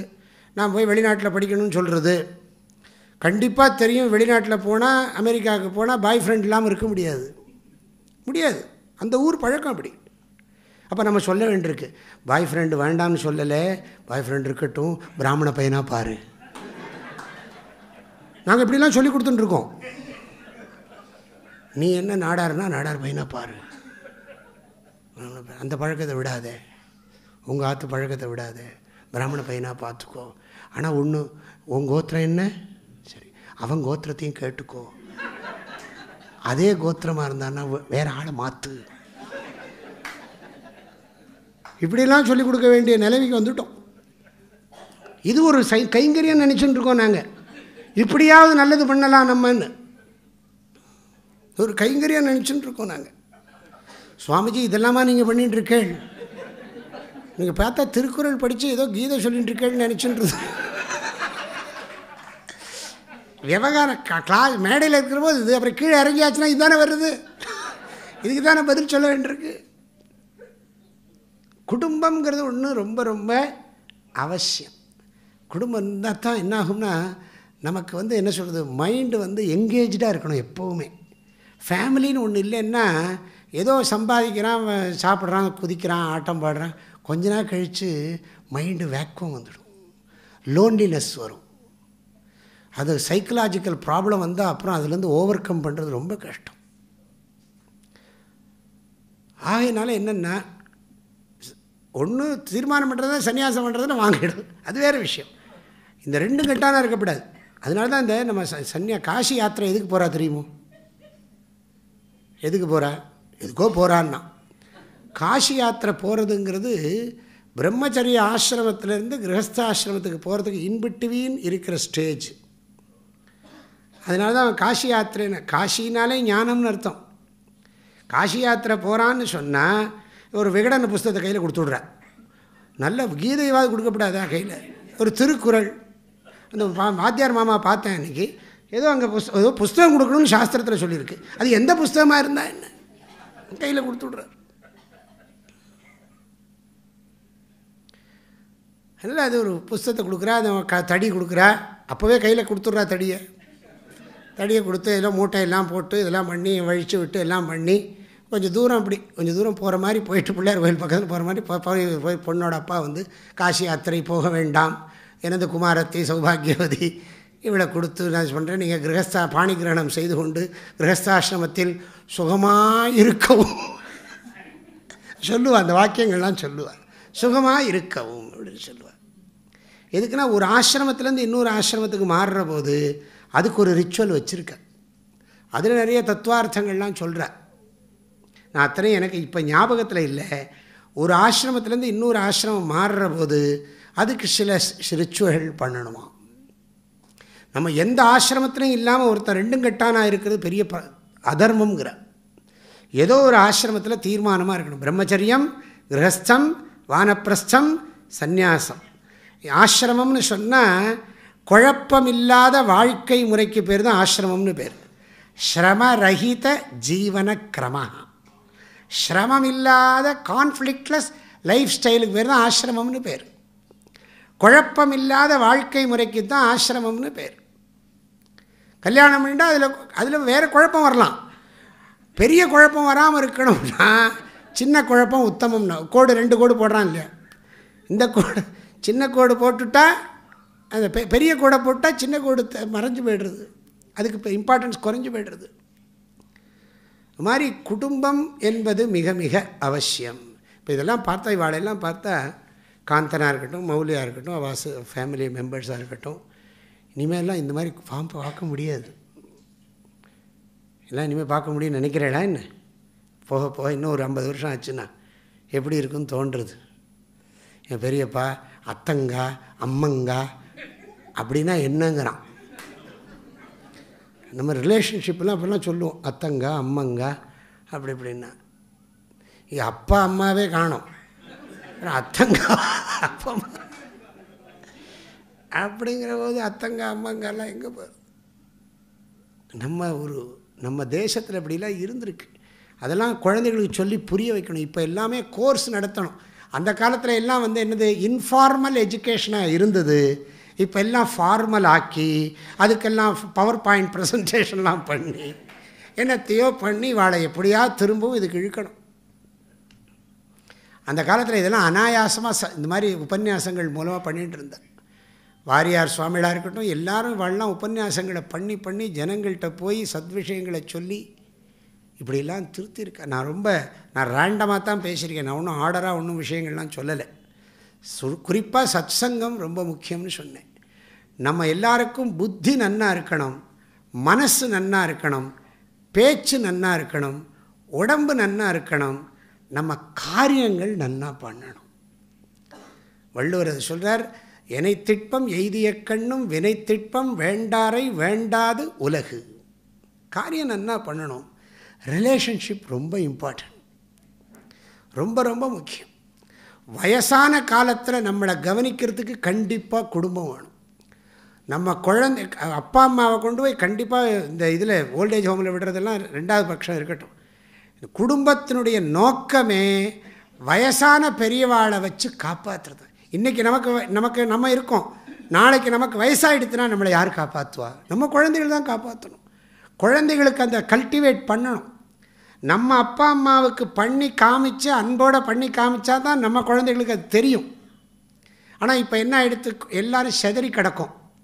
ஒரு இடத்துல இருந்துவிட்டால் பரவாயில்லை, எல்லாராத்து குழந்தைகளும் இப்போ அமெரிக்காவில் தான் இருக்குது. எல்லோரும் அங்கேருந்து போயிட்டு வரேன்ருக்கு. எல்லாம் ஸ்கைப்பில் தான் பார்த்துக்கணும், இல்லாட்டி வாட்ஸ்அப்பு என்னத்தையோ வச்சுன்னு ஒப்பேத்தின்னு உட்காண்டிருக்கும்,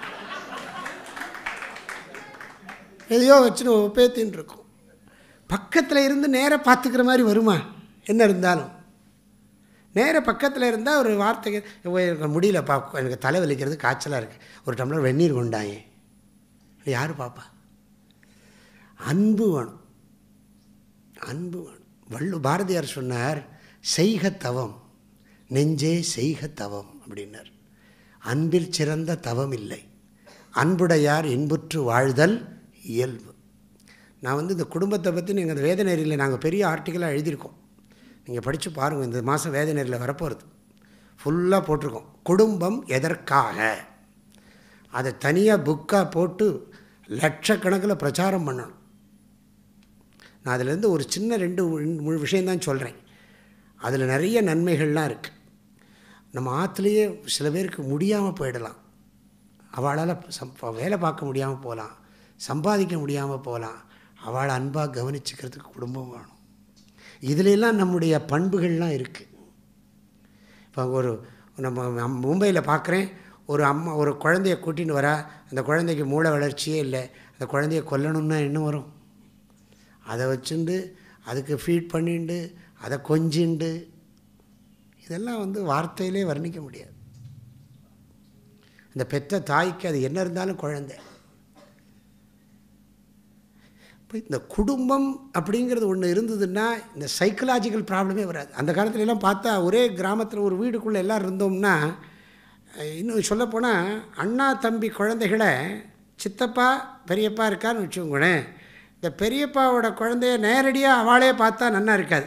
சித்தப்பா வந்து அந்த குழந்தைய பார்த்துப்பார், பெரியப்பா தம்பியோட குழந்தைய பார்த்துப்பார். இப்படி ஒருத்தருக்குள்ள ஒருத்தர் ஒரு அந்யோன்யம் இருந்துகிட்டே இருக்கும். ஏதாவது மனசுக்கு கஷ்டமாக இருந்தால் யாரோ ஒருத்தர் ஆற்றுல அவைலபிளாக இருப்பாள் சொல்கிறதுக்கு. உங்கள்கிட்ட சொல்லி கொஞ்சம் 2 குரல் அழணும் போல் இருக்குன்னு. நன்னா அழு, வா உட்காரலாம், அழணும் போல அழ.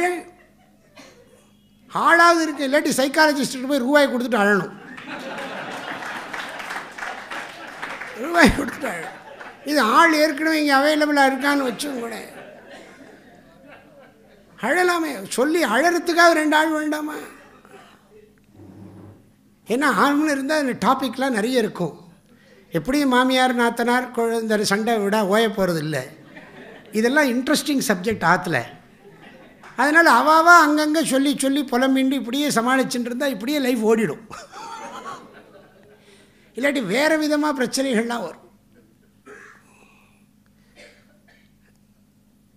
சில பேர் சொல்லுவாள், ஆற்றுல பிரச்சனையெல்லாம் சால்வ் ஆகிடும் போல் இருக்கு சுவாமிகளே. என்ன ஆகட்டுமே, என்ன அப்புறம் என்ன பண்ணுறது சுவாமிகளே? என்ன அப்போ பிரச்சனை வர்றதுக்கு ஏதாவது ஒரு பூஜை பண்ணுவோமா?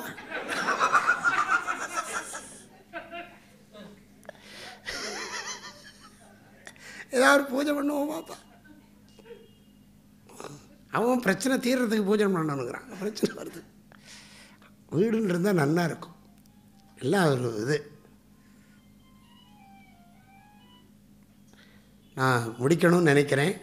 நிறைய விஷயங்கள் இருக்குது. அதாவது என்ன சொல்லணும்னா, எனக்கு ரொம்ப நான் ஒன்றும் பெருசாக பிளான் பண்ணி ஒரு விஷயம் சொல்லணும்னு வரல. தாயுமானவர் பாடல்கள் சொல்லாமல் இங்கே உட்காந்துருக்கும்போது என்னெல்லாமோ மைண்டு ஓடுறது, என்ன சொல்கிறதுன்னு சொல்லி நான் குறிப்பாக சத்சங்கம் வேணும்னு சொல்ல விரும்புகிறேன். ஆச்சாரியார் சொன்னார், சத்சங்கத்வே நிசங்கத்வம். சத்சங்கத்வே நிசங்கத்வம்னு சொன்னால் இதெல்லாம் நான் பல விஷயங்கள் சொன்னாலும் நான் சொல்ல விரும்புகிற விஷயம் இதுதான். நம் எல்லோருக்கும் நல்ல புத்தியும் நல்ல மனசும் நல்ல பேச்சும் நல்ல ஆரோக்கியமான உடம்பும் நல்ல ஊக்கத்தோட உற்சாகத்தோட காரியம் பண்ணுற ஆசையும் உறவுகளில் அன்பும் இதெல்லாம் இருந்தால் பொருளாதாரத்துக்கு குறைவு இருக்குமா? மகாலட்சுமி நித்தியவாசம் பண்ணுவார். ஆகையினால பொருளாதாரமும், அது பாடுறாங்க இல்லையா, கலையாத கல்வியும் குறையாத வயதும் ஓர் கபடு வாராத நட்பும் கன்றாத வளமையும் குன்றாத இளமையும் கழுப்பிணி இல்லாத உடலும் சலியாத மனமும் அன்பு அகலாத மனைவியும் தவறாத சந்தானமும் தாழாத கீர்த்தியும் மாறாத வார்த்தையும் தடைகள் வாராத கொடையும் தொலையாத நிதியமும் கோணாத கோலும் ஒரு துன்பமில்லாத வாழ்வும் துய்யனின் பாதத்தில் அன்பும் உதவி பெரிய தொண்டரோடு கூட்டு கண்டாய் அலையாழி அறுதுயிலும் மாயனது தங்கையே ஆதி கடவுரின் வாழ்வே அமுதீஷர் ஒரு பாகம் அகலாத சுகபாணி அருள்வாமி அபிராமியே. அதனால் சத்சங்கம் இருந்ததுன்னு சொன்னால் நம்ம என்ன பண்ணுவோன்னா, இந்த உலகத்தில் பெரியவாளோட சம்பந்தம் இருந்ததுன்னு சொன்னால் அழகாக தாமரையில் தண்ணீர் போல் உலகத்தில் வாழ தெரிஞ்சுப்போம், அன்பாக இருப்போம். அப்புறம் அஜ்ஞானம் போகும், நமக்கு மனசு அசைவில்லாமல் இருக்கும். சொல்கிறா இல்லையா, செக்யூரிட்டி, ஹாப்பினஸ், அப்புறம் பீஸ். இதுதானே வேணும் மனுஷனுக்கு. எனக்கு நான் ஐ ஆம் செக்யூர், என்னை பார்த்துக்கிறதுக்கு 4 பேர் இருக்கா, பகவானும் இருக்கார், என் உறவுகளும் இருக்கா, என்னை பார்த்துக்கிறதுக்கு இருக்கா. அந்த மாமிக்கு இருக்குது, இப்போது நம்மளை பார்த்துக்கிறதுக்கு மௌலி இருக்கான், காந்தன் இருக்கான், இவெல்லாம் அன்பை பொழிகிற அந்த குழந்தைகள்லாம், இந்த குழந்தைகள்லாம் க்ஷேமமாக இருக்கட்டும் அப்படின்னு மாமி பிரார்த்தனை பண்ணுறேன். இது கிடைக்குமா எங்கேயாவது? எந்த ரூபா கொடுத்து வாங்குவேள்? எங்கே போய் வாங்குவேள்? பெரியவாளோட ஆசீர்வாதத்தை எத்தனை கோடி ரூபா கொடுத்து வாங்கிறது? வாங்க முடியுமா? முடியாது. அதனால் இந்த நமக்கு பாதுகாப்பு இருக்குது, மனசுக்கு சாந்தி இருக்குது, அப்புறம் சந்தோஷம் இருக்குது. எல்லாரும் இதுக்காகத்தான் பாடுபடுறா, உலகமே இதுக்காகத்தான் பாடுபடுறது. அதனால் நம்ம பெரியவாள்லாம் என்ன சொன்னால், சத்சங்கத்தில் இருந்துகிட்டே இரு, எப்போ உனக்கு ஆனந்தம், இன்பம் இடையராது ஈண்டும்னர் வள்ளுவர். இன்பம் இடையராது ஈண்டும். இந்த சத்சங்கத்தில் இருந்ததுன்னு சொன்னால் நமக்கு இன்பம் குறைவே இருக்காது. திரிஜகதி சஜ்ஜன சங்கதி ரேகா பவதி பவார்ணவ தரணே நௌகா. ஆச்சாரியார் சங்கராச்சாரிய 3 லோகத்துலேயும் நமக்கு சத் சங்கம்தான்ப்பா படகுங்கிறார். இந்த துன்பங்கிற கடலை கடக்கிறதுக்கு படகு 3 லோகத்துலேயும் நமக்கு சத் சங்கம்தான். அதனால் நான் ரொம்ப சந்தோஷப்படுறேன். எனக்கு ரொம்ப ரொம்ப மகிழ்ச்சி. ஒரு காலத்தில் ஒருத்தருடைய உபன்யாசத்தை கேட்டோம். அன்றைக்கி அந்த உபன்யாசத்தை கேட்குற போது நம்ம ஒரு காலத்தில் இப்படிலாம் போகிறோம், அவருடைய 95வது வயசில் அவள் குழந்தைகள்லாம் அதை கொண்டாட போகிறா, அதில் போய் நம்ம இந்த மாதிரி அவார்டெல்லாம் கொடுக்கறதுக்கு போகிறோம் நான் நினச்சிருப்பேனா? நினச்சிருக்க மாட்டேன். எல்லாம் பகவத் சங்கல்பம், ஈஸ்வர சங்கல்பம். அதெல்லாம் இன்னும் இந்த ஜீவன் ஒட்டின்ட்டுருக்கு நம்ம கலாச்சாரத்தில். ஆகையினால நம்ம எல்லாருக்கும் பகவான் அனுகிரகம் பண்ணட்டும். நம்ம குழந்தைகள்லாம் சொல்லப்போனால் நிறைய நல்ல வம்சங்கள்லாம் விருத்தி ஆகணும். இப்போ அப்படி பிரார்த்தனை பண்ண வேண்டியிருக்கு. நல்ல பண்புள்ள குழந்தைகள்லாம் வளரணும். அதனால தான் நம்ம என்ன சொல்கிறோம், இந்த இது என்ன இதில் இந்த விஷ்ணு சஹஸ்ரநாமத்தில் ஒரு பலஸ்ருதி இருக்குது.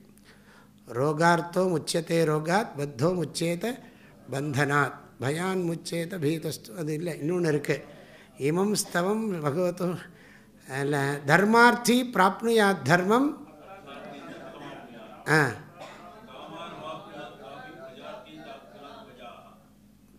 பிரஜாஹா. நன்னா சொல்லுங்க, பிரஜாஹா. யாரோ மாற்றிவிட்டான் பிரஜாம்னு, ஏகவச்சனம் ஆக்கிவிட்டான். பிரஜாஹா பிரஜாஹா. இந்த கல்யாணம் இந்த வாத்தியாரே இப்போ ஆசீர்வாதம் பண்ணுறவோ என்ன சொல்கிறார் தெரியுமோ? இன்னும் இந்த பாட்டிக்கு குழந்தை கூட இல்லை, ஆனால் அப்புறம் சொல்கிறேன், அந்த பாட்டி 85 வயசு பாட்டிக்கு வாத்தியார் ஆசீர்வாதம் பண்ணுறார். தசாஸ்யாம் புத்ரா நாதேஹி பதி மேகாதசங்கிருதி. வாத்தியாருக்கு தெரியல பாவம் யாருக்கு என்ன சொல்கிறதுன்னு. அதாவது தசாஸ்யாம் புத்ரா நாதேஹின்னா ஒரு பொண்ணுக்கு என்னென்னா, நீ உனக்கு 10 புத்திரன் பிறக்கட்டும், 11வது புத்திரனா உன் பையன் கணவனையே வச்சுக்கோ அப்படின்னு சொல்கிறது. 11வது புத்திரனா உன் கணவனை நீ பாவிச்சுக்கோ அப்படின்னு சொல்கிறது வேதம். இப்போ புத்திரி வேண்டான்னு சொல்ல, கன்னியாதானம் பண்ணுறது பரமோத்தமமாக சொல்லியிருக்கு. எந்த தானத்துலேயும் நீங்கள் பார்க்கலாம், வாங்குறவன் உட்காந்துட்டு வாங்குவான், கொடுக்குறவன் நின்றுட்டு கொடுக்கணும். கன்னியாதானம் ஒன்று தான், கொடுக்குறவன் உட்காந்துட்டு கொடுக்குறான், வாங்குறவன் நின்றுட்டு வாங்குறான், வேறு எதுலேயும் கிடையாது. அதில் தான் இருக்குது. அதனால் நமக்கு எல்லாமே முக்கியம். எல்லாம் சொல்லிகிட்டு இருந்தால் பேசிகிட்டு இருந்தால் முடிக்க முடியாது.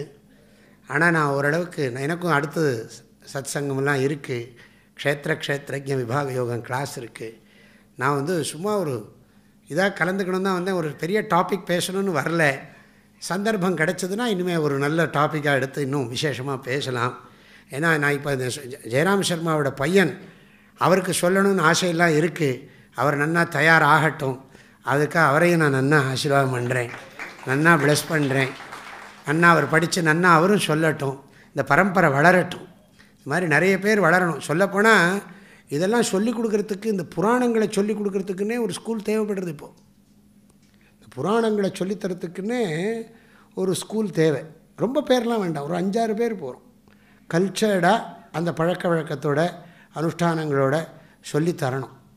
இதே மாதிரி அப்பா மாதிரியே நடுவில் பாட்டெலாம் பாடிண்டு அந்த இதெல்லாம் சொல்லி கொடுக்குற மாதிரி ஒரு 5-6 பேரை தயார் பண்ணணும். அது பண்ணினோம்னா ஒரு பெரிய கைங்கரியம்.